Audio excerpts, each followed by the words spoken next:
bonjour à tout le monde. Donc on termine cet après-midi avec du contenu non e-sport, avec cette interview de Nicolas qui est vice-président de l'association France e-sports. Donc il a plein de choses à nous apprendre. Nicolas a une carrière de chercheur qu'il est très impressionnant d'aller fouiller. Donc je suis ravie vraiment de te retrouver Nicolas et de pouvoir échanger avec toi. Je suis vraiment impressionnée par ton parcours pro, ton parcours de chercheur, surtout dans cette thématique-là où je pense qu'il est important d'avoir une nouvelle génération de chercheurs et d'avoir vraiment des gens qui vont s'y intéresser au niveau théorique pour pouvoir, comme le veut France e-sport, structurer cette pratique e-sportive. Donc, si je me trompe pas, France e-sport, c'est ça l'idée, c'est d'aller structurer cette pratique e-sportive, de la promouvoir aussi, mais aussi d'avoir une certaine représentativité de l'ensemble des acteurs dans l'e-sport.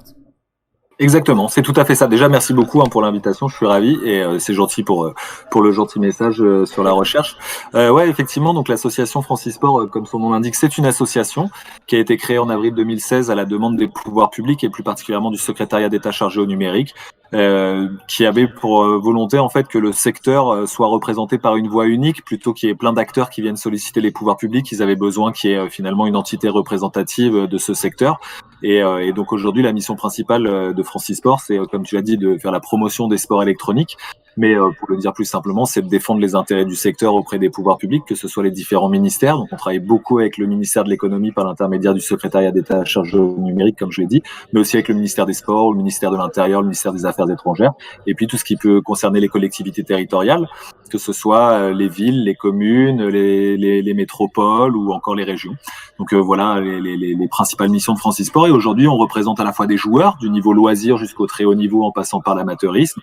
On représente des équipes associatives et des équipes professionnelles, des organisateurs d'événements associatifs et professionnels, des agences de conseil, de communication, des équipementiers, des médias. Et puis, l'une de nos spécificités par rapport à nos homologues à travers le monde, c'est qu'on a aussi parmi nos membres les créateurs et éditeurs de jeux qui ont en tout cas une activité sur l'e-sport. D'accord, ouais, je vois. Et toi, du coup, qui travailles à travers cette association avec des échelons qui sont locaux, nationaux, locaux, nationaux et internationaux, est-ce que tu sens une volonté peut-être un peu plus marquée d'une part ou l'autre de ces échelons, ou est-ce que c'est assez similaire au final? On veut autant à Nantes qu'en France qu'à l'international avoir une pratique e-sportive structurée? C'est assez hétérogène pour être très honnête, notamment au niveau local. Si on parle donc des régions par exemple ou des collectivités au sens large, on va avoir des collectivités qui sont déjà engagées sur l'e-sport depuis de nombreuses années. Je vais citer par exemple la métropole de Grand Poitiers avec la Gamers Assembly, Futurolan, le Krebs de Poitiers. Enfin, il y a beaucoup d'activités autour de l'e-sport qui se passent autour de Poitiers, de la région poitevine. Mais il y en a d'autres, le bassin lyonnais bien évidemment aussi. En Bretagne, Rennes et Nantes font partie des villes sur lesquelles il se passe pas mal de choses. La ville de Paris et l'Île-de-France en général, parce qu'il y a beaucoup d'acteurs. Montpellier en région Occitanie depuis maintenant plusieurs années.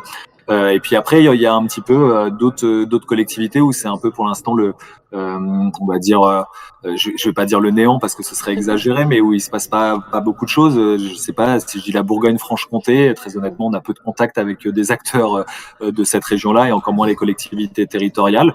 Mais il y a une vraie volonté depuis maintenant quelques années de la part de ces collectivités d'investir le secteur e-sportif au travers de différentes thématiques, que ce soit autour de l'accueil d'événements, la promotion du tissu associatif local, faire la promotion, je sais pas, d'activités culturelles autour du jeu vidéo. Ça peut être aussi autour de la formation. Ça peut être la volonté d'accueillir des grands événements e-sportifs comme peut le faire la région Occitanie ou la région Île-de-France. Donc il y a plein de raisons pour lesquelles les différentes collectivités aujourd'hui s'intéressent à l'e-sport. Et puis au niveau national, c'est les différents ministères, comme je le disais. Ça peut être à la fois le ministère de l'économie, des sports, des affaires étrangères, de l'intérieur, de l'éducation nationale, de l'enseignement supérieur. Et puis au niveau international, là, il n'y a pas encore beaucoup de liens qui sont effectués avec les institutions internationales, par exemple le Parlement européen, des choses comme ça. Mais ça reste encore assez marginal. Pour l'instant, c'est plutôt aux échelons locaux et nationaux qui se passent pas mal de choses. Mais par contre, il y a une volonté des acteurs dans tous les pays du monde de travailler main dans la main et de collaborer pour échanger des bonnes pratiques quoi, sur comment se passent leurs activités. Ouais. Et pourquoi tu dirais que c'est important aujourd'hui d'arriver à structurer l'e-sport? Mais parce qu'en fait, il y a énormément d'acteurs qui aujourd'hui travaillent dans l'e-sport et notamment un fort tissu associatif. Et ce tissu associatif, il a besoin finalement d'avoir une reconnaissance parce que ça fait longtemps qu'il travaille dans ce secteur-là et qu'il fait vivre l'e-sport. Donc aujourd'hui, tous ces acteurs, notamment au niveau local, ils ont envie d'avoir des contacts avec leurs propres collectivités territoriales, leurs propres élus, et que leur travail soit reconnu à sa juste valeur, quoi. C'est hyper important. Et donc ça passe par un soutien à la fois économique, structurel, en termes d'espace de pratique, de lieux d'accueil ou des choses comme ça, qui est nécessaire. Et donc cette structuration qui va à la fois du loisir jusqu'au haut niveau en passant par l'amateur et qui va du local à l'international en passant par le national, aujourd'hui c'est le meilleur moyen, on va dire, de créer une filière de l'e-sport qui soit la plus forte possible et la plus stable et la plus pérenne possible. Oui, je pense aussi aux travailleurs de l'e-sport, tous ces professionnels qui aujourd'hui n'ont pas accès à un statut au même titre peut-être que d'autres emplois et qui pourtant aujourd'hui il y a une vraie volonté de professionnaliser l'e-sport. Donc j'imagine que ça a un impact aussi là-dessus.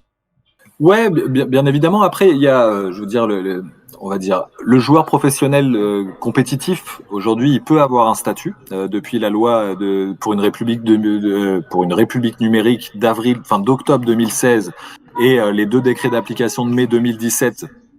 Aujourd'hui, il y a un statut de joueur professionnel, mais encore faut-il que la structure qui emploie ce joueur ait fait la demande d'agrément auprès du ministère. Donc ce statut existe, mais donc c'est pas l'ensemble des joueurs professionnels qui bénéficient de ce statut-là, parce que la plupart des joueurs professionnels aujourd'hui sont sous des formats plutôt d'indépendants, donc d'auto-entrepreneurs ou de micro-entrepreneurs. Et après pour tous les autres métiers de l'e-sport, après c'est un petit peu quand on fait de la communication, du marketing, de la vente, du business développement, ou des choses comme ça, ou je sais pas, du design, on a son propre statut. Donc là c'est des métiers qui sont reconnus. Et puis après, par contre, il y a beaucoup de bénévoles, quoi. C'est surtout ça, c'est qu'on est dans un secteur, mais comme le secteur sportif pour le coup, où il y a finalement, on a tendance à les oublier, quoi, ces bénévoles, mais ils font énormément tourner le secteur. Et c'est plutôt à ce niveau-là où il y a besoin, en tout cas, de montrer au moins de la reconnaissance à tout le travail qui est effectué par ces gens-là, quoi. Ouais, complètement, je suis bien d'accord. Je voulais revenir aussi aux sources, puisque l'intérêt aussi d'avoir une structure représentative comme celle qui est France eSports, c'est aussi de pouvoir apporter une définition de l'e-sport. Est-ce qu'on pourrait revenir là-dessus? Ouais, bien sûr. Forcément, quand on est une association qui se veut représentative d'un secteur, il faut d'abord définir ce secteur. C'est quand même important. Vous voulez pas faire la même erreur que le sport, qui à aucun moment définit ce qu'est le sport. Le ministère des Sports ne définit jamais ce qu'est le sport. Donc pour nous, c'était hyper important de pouvoir définir ce qu'était l'e-sport. Et on voulait, en tout cas, on avait pour ambition d'avoir une définition qui soit suffisamment large pour pouvoir non pas se réduire simplement à une pratique hyper compétitive du jeu vidéo qui ne concerne pas forcément énormément de monde, mais aussi de pouvoir avoir une vision sur toutes les personnes qui potentiellement pouvaient devenir des joueurs compétitifs. Ça veut dire les personnes aussi qui font des parties classées, mais qui s'inscrivent pas forcément à des compétitions, mais qui font déjà des parties classées. Et puis toutes les personnes qui sont déjà dans une optique, on va dire, d'affrontement face à quelqu'un d'autre et pas simplement de jouer face à la machine. Donc du PVP plutôt que du PVE, quoi, pour le dire plus simplement. Et donc on a identifié plusieurs formes de pratiques de l'e-sport, une pratique professionnelle, une pratique amateur et puis une pratique de loisir. Et donc notre définition qu'on a donnée de l'e-sport, c'est l'ensemble des pratiques qui permettent à des joueurs de s'affronter par l'intermédiaire d'un support numérique et notamment le jeu vidéo. Et puis cette définition, elle se veut aussi suffisamment large pour pouvoir intégrer finalement les prochaines évolutions de l'e-sport, parce que l'une des grandes difficultés à définir l'e-sport, c'est que c'est un milieu qui est en constante évolution. De nouveaux jeux apparaissent chaque année, des nouveaux genres de jeux apparaissent chaque année, des nouvelles technologies s'optimisent chaque année et deviennent utilisées dans la pratique e-sportive. Et donc, voilà pourquoi est-ce qu'on a choisi une définition qui est un petit peu large pour pouvoir anticiper, on va dire d'une certaine manière, les évolutions futures. Ok, je vois. Et cette identité du coup de France eSports qui est d'être le représentant de tous ces acteurs dans le jeu vidéo, moi ça me fait penser forcément aux fédérations sportives. Est-ce Mhm. qu'aujourd'hui France eSports peut être considérée comme la fédération du jeu vidéo ou de l'eSport, telle que la Fédération française de football l'est pour le foot? Pas du tout, pas du tout, pas du tout. Et c'est pour ça surtout, on n'utilise pas du tout ce verbatim. Tu remarqueras que depuis le début, Ouais. j'ai bien fait attention à jamais utiliser le terme de fédération, puisque en fait, le terme de fédération, il est souvent associé au mouvement sportif.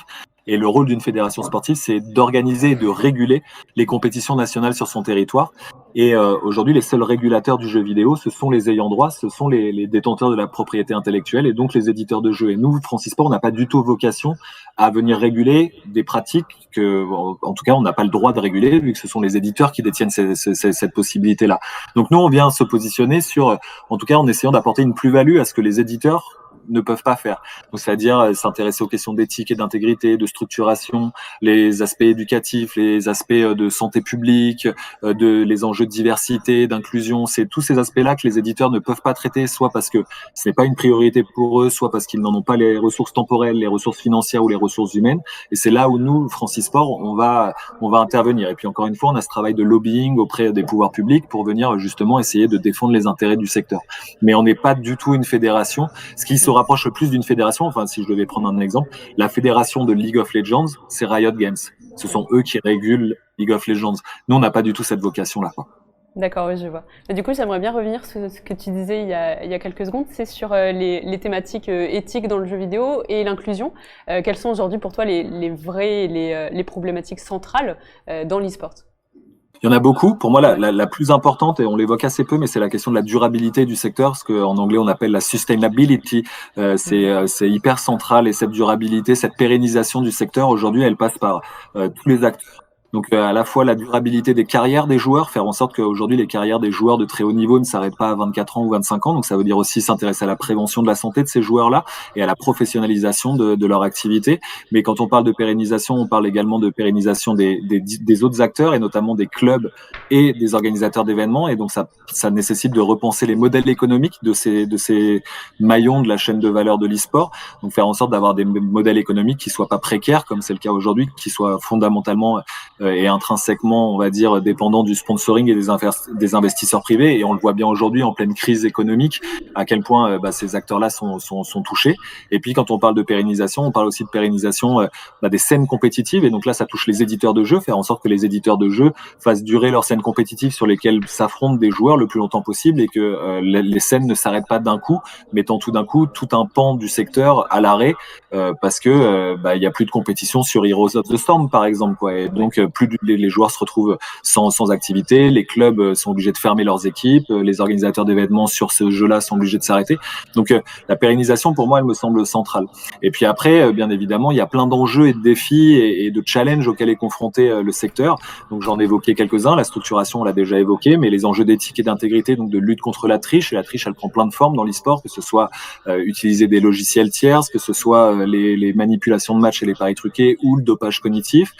C'est les questions de diversité et d'inclusion, donc comment faire en sorte que les pratiquants et les pratiquantes soient plus diversifiés, donc diversité à la fois genrée, diversité ethnique, diversité générationnelle, inclusion des personnes en situation de handicap, des enjeux de santé publique, comment faire en sorte à la fois de déconstruire un petit peu toutes les idées reçues autour du jeu vidéo, à savoir l'isolement social, les pratiques compulsives, la violence, le contenu violent des jeux, mais avec des vraies spécificités liées à l'e-sport, à savoir les troubles musculo-squelettiques, les troubles posturaux, la fatigue oculaire, les phénomènes d'épuisement professionnel, donc ce qu'on appelle le burn-out, l'isolement culturel, qui sont vraiment là pour le coup très spécifiques à la pratique e-sportive, on va dire, et puis plein d'autres enjeux économiques, médiatiques.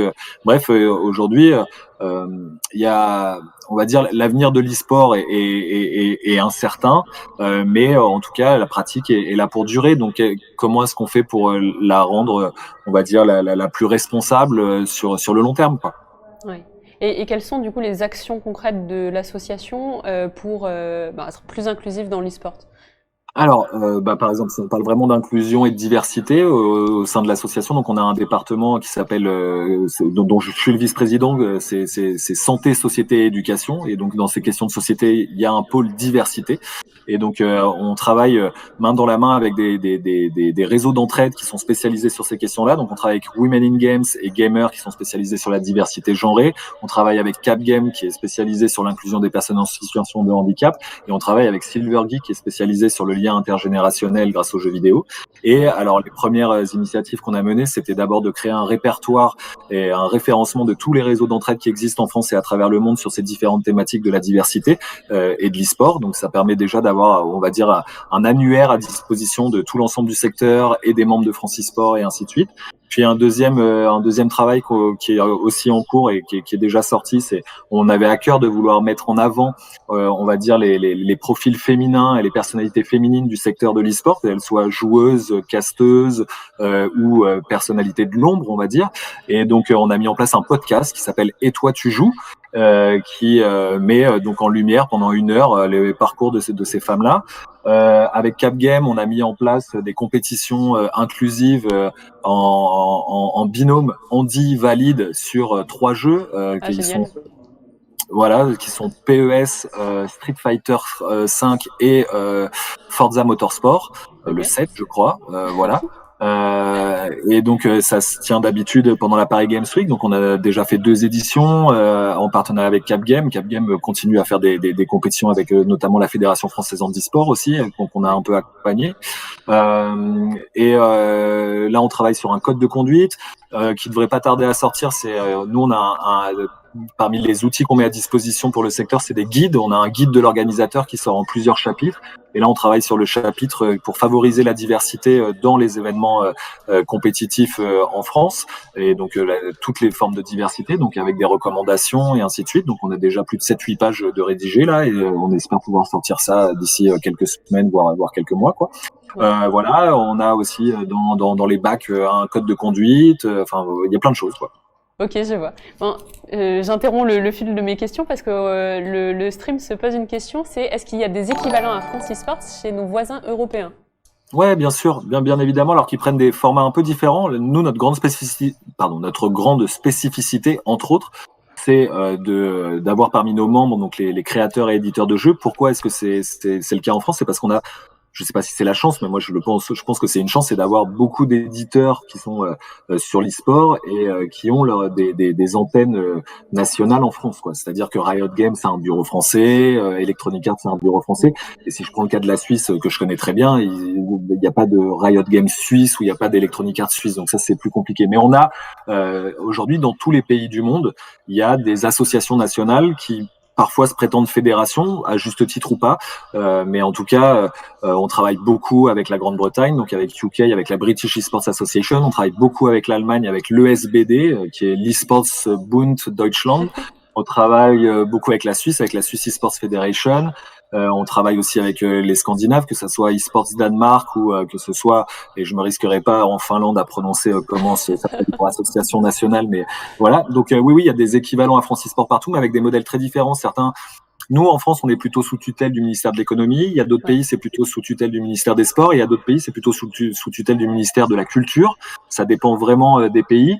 Il y a certains pays qui sont représentatifs simplement de quelques acteurs, on va dire, ou quelques maillons de la chaîne de valeur, d'autres de plus de maillons de la chaîne de valeur du secteur.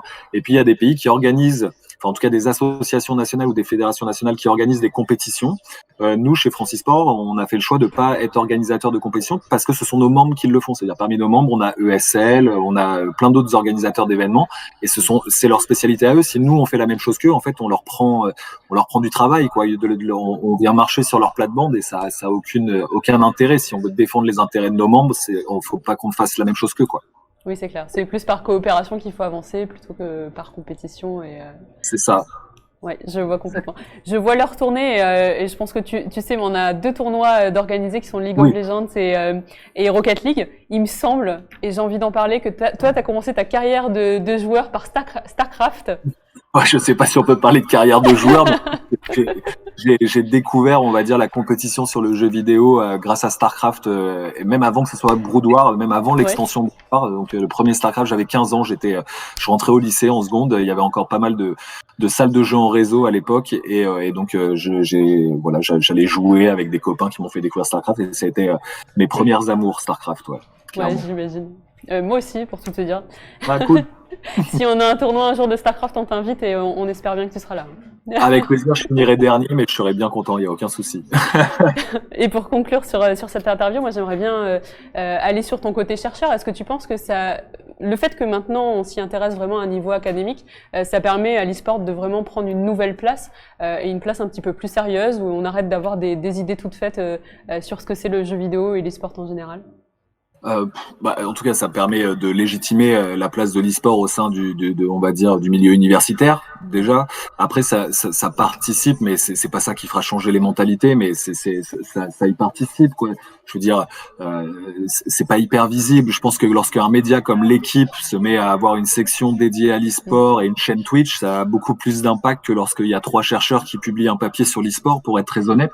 Mais par contre, dans le milieu académique et universitaire, oui, bien évidemment, c'est important. Aujourd'hui, c'est un objet de recherche qui est de plus en plus légitime, avec un champ de recherche dédié à l'e-sport qui est en train de se structurer à travers le monde. Il y a des papiers qui sortent toutes les semaines, des papiers scientifiques dans des revues universitaires qui sortent toutes les semaines sur l'e-sport, avec des champs disciplinaires qui s'y intéressent, qui sont aussi variés que les game studies, les play studies, les sciences du sport, la psychologie, la biomécanique, le droit, la psychologie de la performance et ainsi de suite, et qui apportent des thématiques aussi diversifiées que l'optimisation de la performance, la prévention de la santé, le rapport avec les Jeux Olympiques, la gouvernance, l'institutionnalisation. Enfin voilà, c'est un champ qui est foisonnant et qui est hyper intéressant. Donc ça participe peut-être un peu à faire changer les choses, mais très honnêtement, je suis pas certain que c'est ça qui fera changer totalement les mentalités, notamment quand on voit aujourd'hui la place on va dire de la science dans les médias grand public et généralistes. C'est pas ça qui est primordial, quoi, malheureusement. Ça reste une petite part d'un écosystème qui essaie de faire avancer les choses. Okay. Complètement. Si je peux te laisser le dernier mot, parce que là c'est vraiment le tout dernier mot de cet après-midi fait d'interviews de partenaires et d'acteurs qui font l'e-sport aujourd'hui et le jeu vidéo. Donc à toi l'honneur. Ah ouais, non, mais moi je tenais à féliciter clairement l'organisation de cet événement. Je trouve ça hyper cool que dans une situation comme celle qu'on est en train de vivre, de crise sanitaire, de crise économique, on ait des acteurs qui se démènent, et avec une multitude de bénévoles, de gens et de corps de métiers différents pour organiser encore des événements comme cela et d'aussi bonne qualité. Donc moi je veux juste féliciter toutes les personnes qui participent aujourd'hui à cet événement, et parce que c'est super, quoi. Voilà, c'est ça mon dernier mot. Bien, merci Nicolas, et merci à toute l'équipe de la boîte à pixels du coup. Restez avec nous puisque les tournois League of Legends et Rocket League vont arriver. La suite à 17h du coup. Merci. À plus tard.